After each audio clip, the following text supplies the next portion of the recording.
everyone, and welcome to Hort-Talk, episode number 21, Investing in Sustainability. I'm Alex Jenkins, your host, and today I'm joined by three very special guests, and I'm going to ask them to introduce themselves.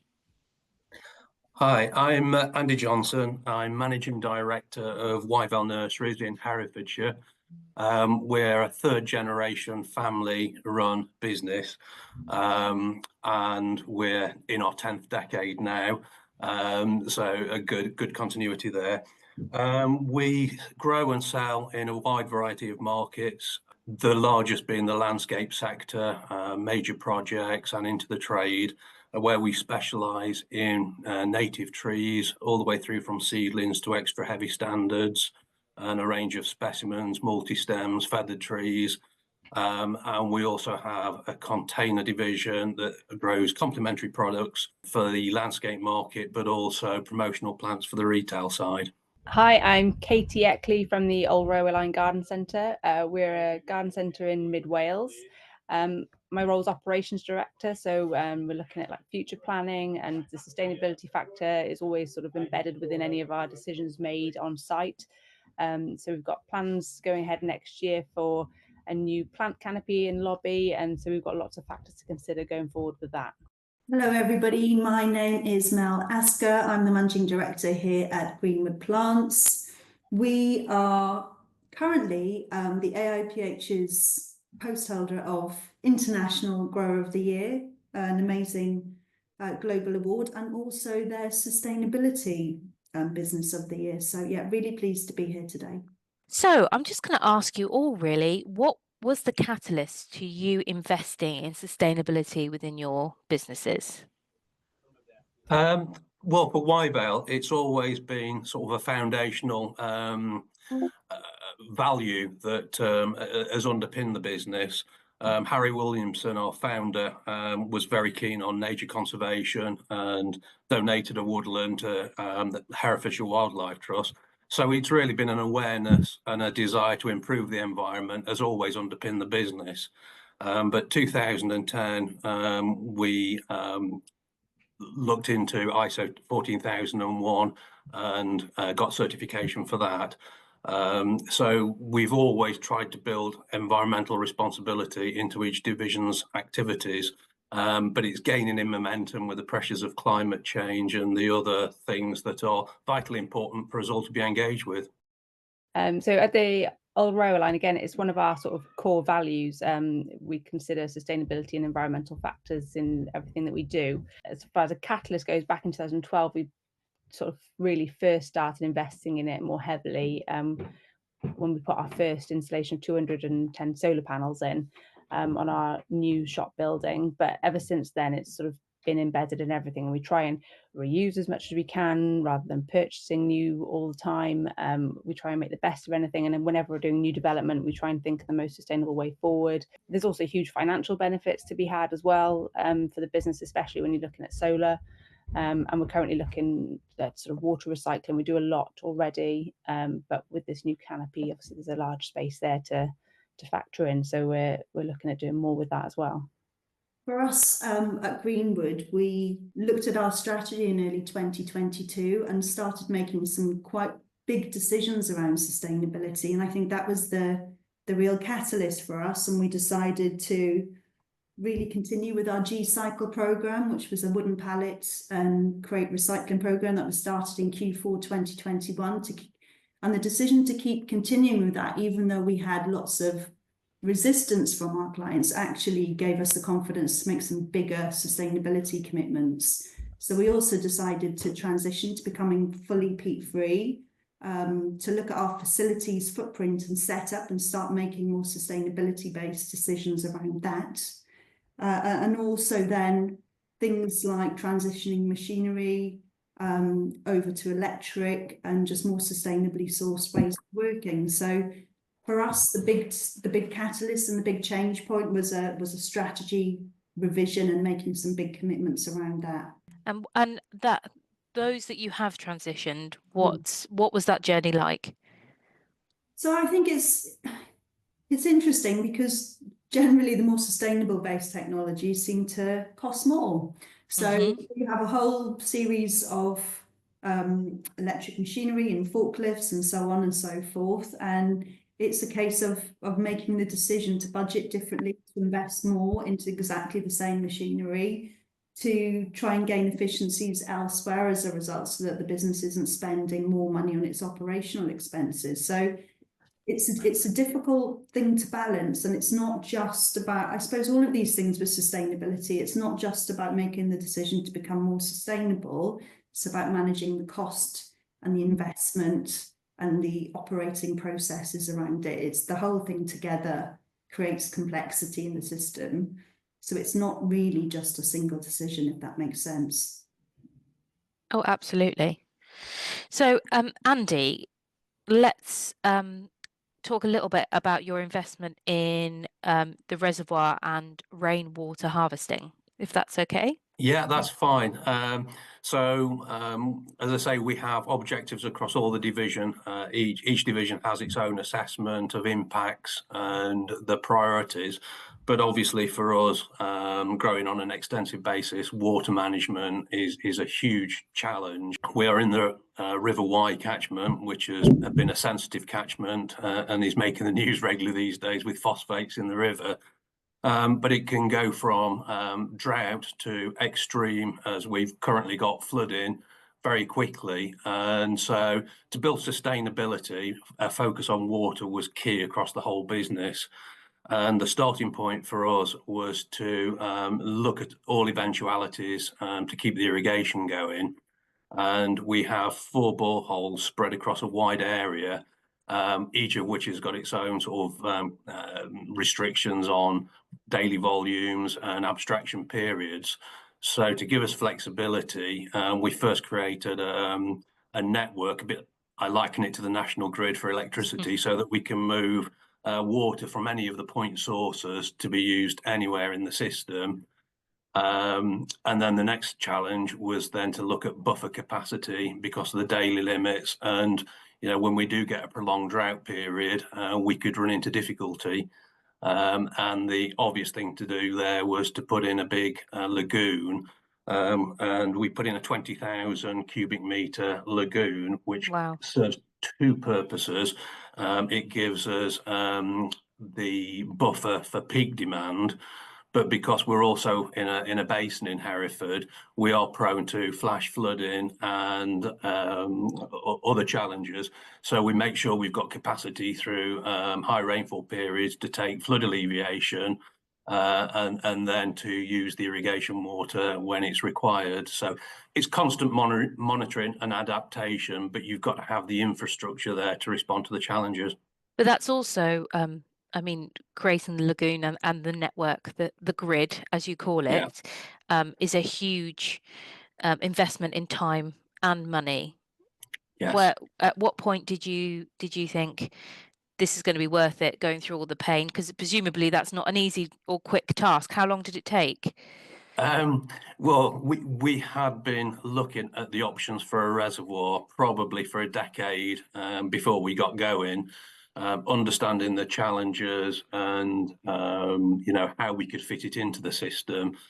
So quite a big logistical change. The container area was fully developed with production beds, and of course, if you can get by, you don't want to make that kind of investment. But it became increasingly apparent that water challenges are only going to get worse, and therefore it was a fundamental decision that we had to do it and to embrace it and push forward. And with the lagoon that you've built, have you noticed any changes to wildlife around that particular area? We have. We monitor both bird species and insects, not personally, but we've got members of the team that are very fanatical, and the bird count is going up. Early to say on the insects, but inevitably it is doing.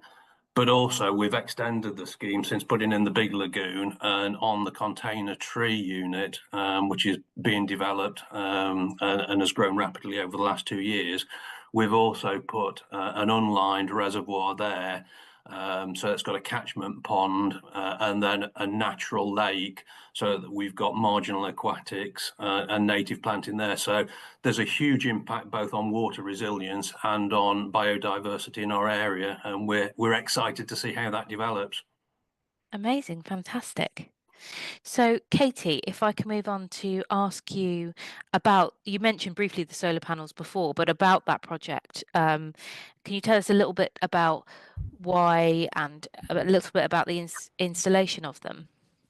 Yeah, so we did our first installation back in 2012 when we opened our sort of main new shop building, which sort of totally transformed the centre. And we thought, well, while we've got the opportunity there, it's a huge roof space, to make the most of it. The one slight downside doing it then is that we don't actually know what the benefit is, because we didn't have the building before the solar panels, so we can't see the exact measurement of the difference it made. But like, we use everything that's generated, nothing goes back into the grid. And we don't need battery storage because it's just used all day. And they perform really well.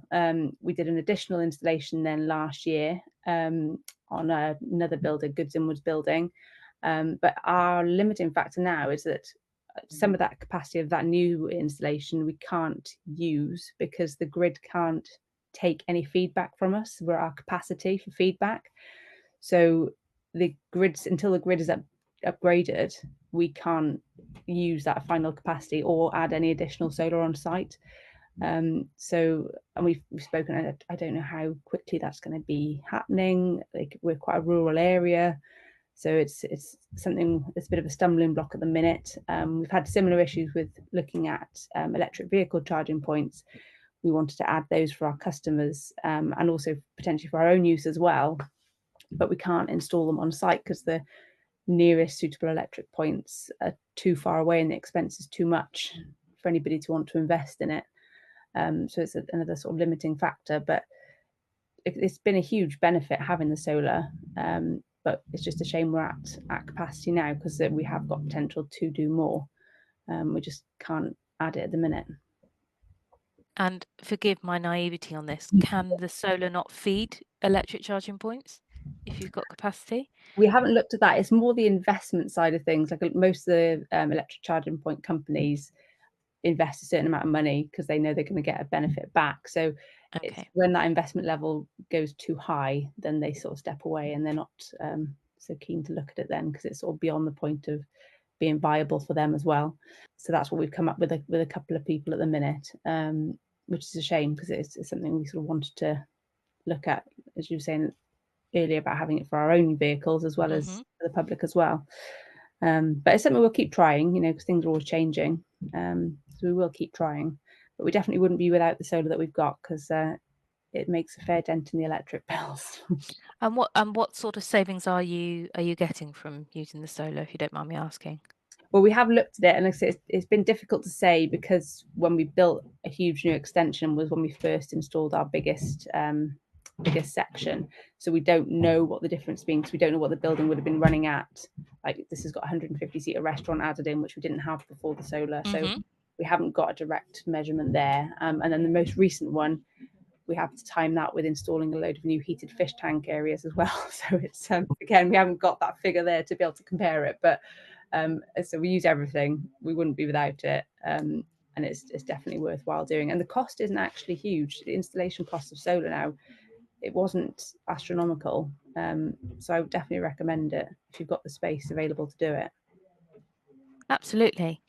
And can I also ask a little bit about your investment in a packaging shredder? Yeah, so we, as a lot of retailers do, we have a lot of cardboard coming into the business. So every delivery is packed in boxes and boxes and boxes, and there's pallets and pallets and pallets arriving every day. And this backlog of cardboard can cause quite a problem on the ground. So storing it, you've got to keep it dry. So that takes up a lot of space under cover then. So using this shredder, we then repurpose all of that cardboard and use it for our packaging materials within our online selling business. So we ship all over the UK, and all of our packaging, we don't send any cardboard to the waste disposal. It's literally every ounce of cardboard is used on site. If it's decent boxes, we reuse the boxes. And if it's not suitable for reusing as a box. We shred it and reuse it as the packaging within the box. So it's massively cut our waste down compared to what it could be if we didn't use that shredder. It's been invaluable. We've actually got a couple of them now, because if you ever get a problem with one, you can rotate it with the other one then, and try and not, because if we have a stop on the shredder for a week, it causes absolute chaos. Cardboard everywhere. And presumably, as well as cutting the amount of waste that you have, you've saved money on packaging material as well. So have you seen a return on your investment in the shredder, do you think? Yeah, definitely. Like there is a wage cost associated with it, because you've got to have somebody operating it. But that outweighs the cost of boxes, definitely. Like if we actually get to a point where we're running a little bit low and we have to buy a few pallets of boxes, then we feel that cost a lot more then. So it does make a huge difference, and it just also feels like the right thing to do. Like we're in a green industry naturally, trying to reuse as much as we can and make the best of what we've got it should be part of our ethos. So it's not just about our sort of plants and water and the wildlife. We've got to think of all those other sidelines as well, where we can reduce our impact as much as we can. And can you give us an idea roughly on what a shredder might cost? Do you know that off the top of your head? No, I don't. It was I'd say 3,000 to 4,000, something like that. It's a while ago now we bought it. Okay, so it's not a huge investment. It's quite reasonable. Yeah, and it wasn't that bad. And there's definitely different qualities out there. Because I think we've had a couple now, and the first one we bought, it had an issue, had to go back, so we bought that second one, and we went for a slightly cheaper model, and that was a big mistake. So don't do that. It was just so much work, and then when you realise how the speed in which you could do it is a big factor in how much of a difference it makes to keeping everything flowing. So it's not the same thing. That sounds brilliant actually with your cardboard, but we bought a plastic baler, very similar. Yeah, we do that. Really, because we generate and you guys will know how difficult it is to recycle plastic. Now there's rules with black plastic, coloured, it's clear, hard, whether it's a tray or not. It's actually a really complex minefield, even when you're trying to do the right thing and working with a waste provider. So we bought a plastic baler primarily to consciously do something with our own plastic waste, which was becoming really, really difficult. But as you say, we spent between, I suppose, about £4,000 for the machine. But then you've got the training and the know-how and the logistics routes and everything else that goes with it. So even when you're trying to do the right thing, it can still be quite costly and take a huge amount of investment, can't it? Yeah, definitely. We also do plastic baling. We actually offer to recycle pots and compost bags for our customers as well in our car park. And the more we're offering, the council seem to be reducing their offering. So they're removing these places from like the local car parks and things. And so ours is turning into, it's not a problem, but it's getting to that point where it's costing us a lot to manage it. And we've got a good, like our relationship with our waste provider, they've agreed that they will take these items and they will recycle them. But the amount we're getting now, because the councils are reducing their points of drop off, is getting quite a struggle to keep up with that flow. It's that labour cost of keeping it sort of baling and packing it and getting it collected every week. And then there's also it doesn't look very tidy in our car park. It can look really tidy at like 9 o'clock in the morning, and come 11 o'clock, 3 cars have emptied their boots into the station, and it's overflowing. So it's not the prettiest thing in the world. So it's becoming a bit of an issue. It'd be great really if the council could be supporting you with that, seeing what a great job you're doing for the community and actually trying to provide some structural support for it. Yeah, definitely. Yeah, it would be. So a question to all of you. You've all got very different investment points in sustainability within your businesses, but they are an investment, whether that's money or time, like you've mentioned with training. So it is a considerable factor when you're thinking about implementing these changes into the business. Is there anything from the investments that you've already made that you might do differently if you're going to do it again this time, or would you say it's totally worth it? We'd do it again, but we'd also do this in as well. With our water recycling, our existing water recycling system it's fine, but it's not perfect. And I think when we're doing this new development for our plant canopy, we're going to have a big roof space to deal with the flow of water coming off. So I think comparing what we do now to what we've got the opportunity to do, we could definitely be more efficient with sort of the water network, as Andy was saying, having that sort of network set up. I think there's a lot more efficiencies could be made there.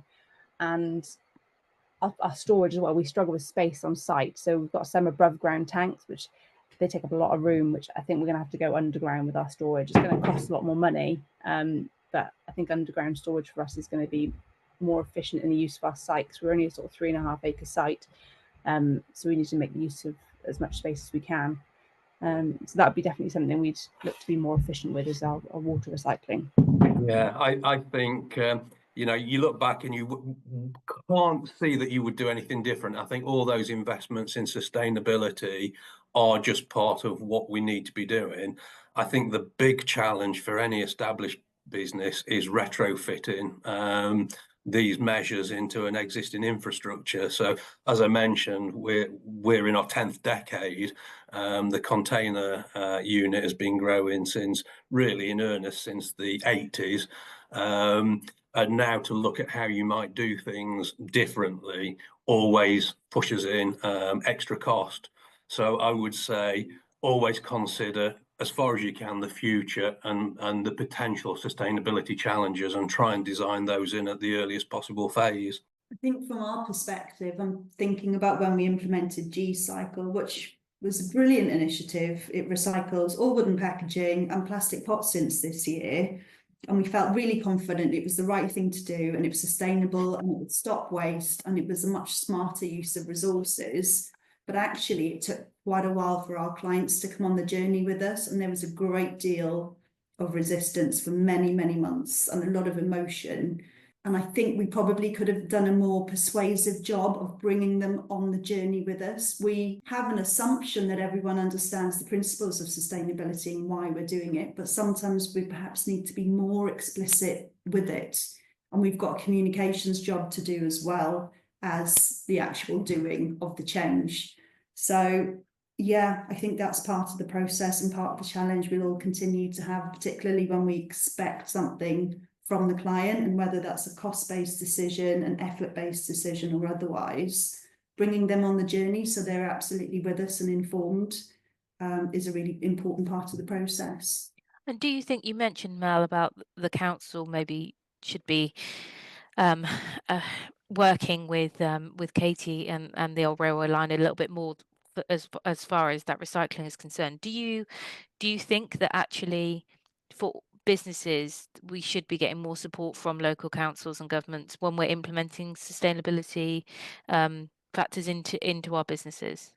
100%. Everyone's really keen and enthused about the topic, but you know, investment talks, support talks, when you hear about a business like that doing something really important in the community and kind of being left to handle it, and probably an element of assumption there, without any support, without any further conversation, you know, it's so disheartening. They're doing the right thing and they're clearly doing a great job, but also it's the responsibility of the local authority, and even perhaps on a more county council level, for businesses like this to be supported, because how are they going to make that impact without that higher level support? And the government is putting a huge amount of energy into net zero, and the dots will only be joined if everything at a ground roots level becomes more meaningful and supported. Yep. Synergies. And I know that gets talked about a great deal, but it's just not happening, is it? Yeah, but there's a lot of pressure in certain areas, but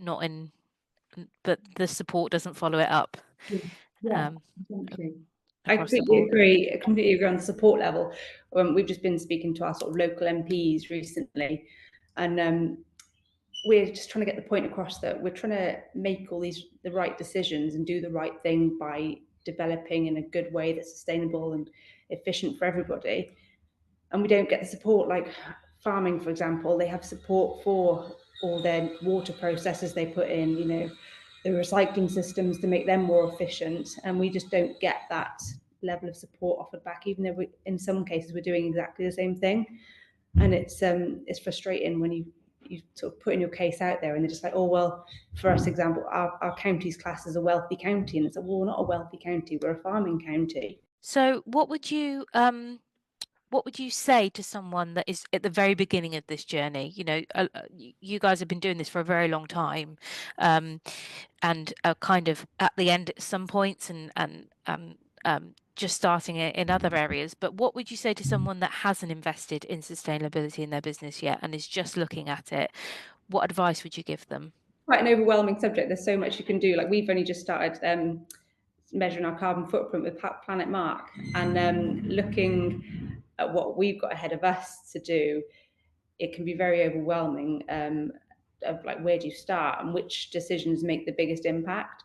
And they've been very good at saying, right, you need to sort of make a note of all these changes you can make, and then pick the easy ones first with the big wins, highlight what they are, and work on those, and then you'll feel the benefit quickly, and then that'll give you more momentum to keep going with the other things that are a little bit more tricky to tackle. So I think it's a big subject, so just try not to overwhelm yourself. Definitely. Yeah. I think I would say, you know, there's so many pressures on businesses. The business environment, climate is changing. So I think to land the sustainability projects, look at the things that the business needs to do anyway, and then make sure that the sustainability is built into those projects that you would be pursuing, so that it's not an add-on, it's just a fundamental part of what you're targeting. So in a similar thing, you know, it's looking for the low-hanging fruit.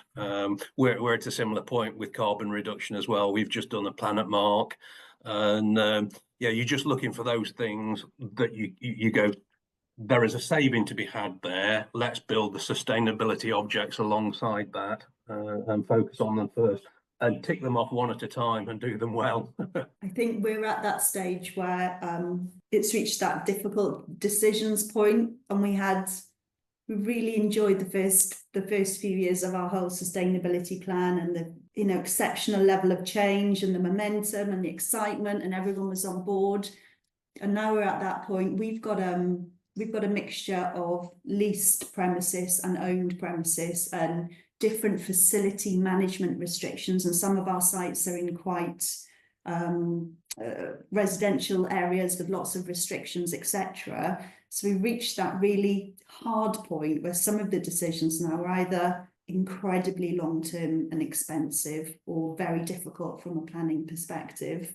And they still need to be done, and we need to reach our targets and get it over the line. But the joyful activities have been done, really, and it's now the real difficult, highly expensive, or painfully slow and laborious. But they still need to be tackled, and maybe just expecting that, or managing expectations that everyone does reach that point at some point in the journey is just a useful reality of the process. So obviously a lot of these elements that are being introduced come from the top down, they come from the big projects, those that are in charge. But how do you involve the rest of your workforce? Because investing their time in getting behind the sustainability of the business is obviously a huge part of it being successful. So we've just recently, earlier this year, launched an Eco Ambassadors scheme in work. So this is where we've got 9 or 10 people across the face of the garden centre. So some are in catering, some are in the goods inwards area, some are the marketing, you know, so the shop floor staff that are really on, you know, they see the processes that happen every day. So that team gets together every few months with ideas of how things are going. Like, we had to change all our waste stream organisation early this year, so implementing all that, they were actually on the shop floor seeing how that was happening. Was it efficient? What can we tweak? It's little changes that we can make to make that job easier. So they're more sort of involved in it, and then they were then spreading that to their colleagues in their area as well, because they're coming back to us with little sort of glitches, and then we'd change something with it, and that change would go straight back to them, so everyone can see that something is happening, something's being done about it. and having those guys on the floor really involved in it and their feedback being listened to, has been really instrumental in getting certain changes made and the way people are thinking. They're looking out for things when they're visiting different sites. They're saying, oh, I've just been to this centre and they've done this with their bins, or they've put a bin by here instead of here, and just little things like that. And it's made a huge difference on that engagement with the team on the shop floor. In a very similar vein, we implemented, and Every Plant Matters is our brand ethos, and we implemented an idea nomination scheme where every month the best ideas for change get a £50 shopping voucher. Team members can either pop it in a little ideas box that we've got dotted across the sites, or send into the inbox. And it's just about trying to recognise and reward those ideas that come from the ground up, really, and also encouraging the team that no idea is too small, because everyone wants to come up with the big, game-changing, highly innovative concepts, but actually it could just be changing a bin, or a way that we filter things, or how we use things, or a basic process. It doesn't need to be the revolutionary stuff, and that's made one of the biggest changes for us. Yeah, I would agree. It's the active engagement, because you can be working on big projects and they are to a degree irrelevant to a lot of your staff. Everyone comes to work in the morning with their own perspective and they see the things that matter to them. So I think constantly working to improve that conversation at all levels. So we've got a staff forum, and because we're saying we want to be sustainable and have a positive impact, it's amazing, although the staff forum can cover any topic, how many of them are related to improving the environment, cutting wastage, and all those things. So just to get that excitement about what the business stands for and what it's doing. So broad question, but is it worth it? Is your investment in sustainability, is it worth it? Yes. Definitely, yes. Yeah. I think it was said right at the start that we are a green industry, and if we can't be passionate about it, it's a very sorry state of affairs. So there's challenges, but the whole economy is staring at a lot of challenges, and we've got a lot of the solutions in what we do. I agree. Yeah, it's hugely important for our industry, especially. We are green. We do try and do the right things. We're trying to promote to our customers that the benefit of plants and growing to not just wildlife, but carbon footprint, locking it all in, and you need to be sort of true to what you're trying to sell your customers, and that you're doing the right thing behind the scenes as well. And whenever you do promote that to your customers on socials, the impact is huge. You have such a good reaction on it, and everyone wants to know that you're doing something to help the impact on the environment. So it's got a really positive story behind it, and they also like to see sort of like staff engagement, see them involved in it as well. It's not just these decisions being made that nobody really knows what's happening. It's getting them all involved, and we found community engagement with community groups as well has been really influential on promoting wildlife and sort of like reuse and recycle sort of thing. We've had a huge benefit on that relationship with our community as well. I would agree fully with both my colleagues there. 100% worth it. I think we all wish we could do more in many ways, but it does take time and effort and investment, and it's a process. But it's fantastic to be part of something positive, and I absolutely agree that we should be role modelling it. Well, thank you very much to my special guests today, to Andy, Katie and Mel. I really appreciate your time, and it was a fantastic insight into the investment that you've made in your sustainability journey. We look forward to seeing you next time on episode 22 of Hort-Talk, an HCA podcast. But for now, everyone, stay safe, take care.